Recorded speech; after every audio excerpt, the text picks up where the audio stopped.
សួស្តីពុកម៉ែបងប្អូនប្រិយមិត្តជាទីគោរពសូមស្វាគមន៍មកកាន់ Channel Bella ឆ្នោតយួនមួយរបស់ Admin ថ្ងៃនេះ Admin មានលេខតម្រុយល្អៗរបស់ឆ្នោតយួនសម្រាប់យកមកចែកជូនពុកម៉ែបងប្អូននៅថ្ងៃទី3 ខែ 12 ឆ្នាំ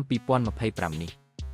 ដូចនេះ Admin មិនចង់ចាយពេលវេលារបស់ពុកម៉ែបងប្អូនយូរតោះយើងមកតាមដានលេខតម្រុយឆ្នោតរបស់យើងទាំងអស់គ្នា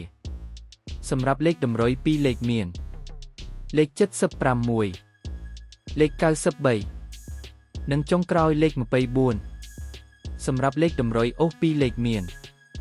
លេខតម្រុយទី1អូស70និងលេខតម្រុយចុងក្រោយអូស20សម្រាប់លេខតម្រុយ3លេខមាន793គុណនិង324គុណ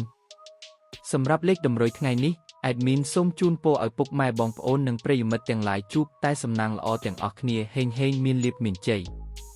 ជាចុងក្រោយសូមកុំភ្លេចជួយចុច Subscribe និង Comment ហើយដាក់សញ្ញារូបកណ្ដឹងដើម្បីជាការផ្ដល់កម្លាំងចិត្តមកកាន់ Admin ជាពិសេសងាយស្រួលតាមដានវីដេអូថ្មីៗនិងលេខតម្រុយល្អៗជាប្រចាំថ្ងៃជាមួយ Admin សូមគោរពលាពុកម៉ែបងប្អូនពី Admin Bella ឆ្នោតយួនមួយសូមសំណាងល្អទាំងអស់គ្នាសូមអរគុណ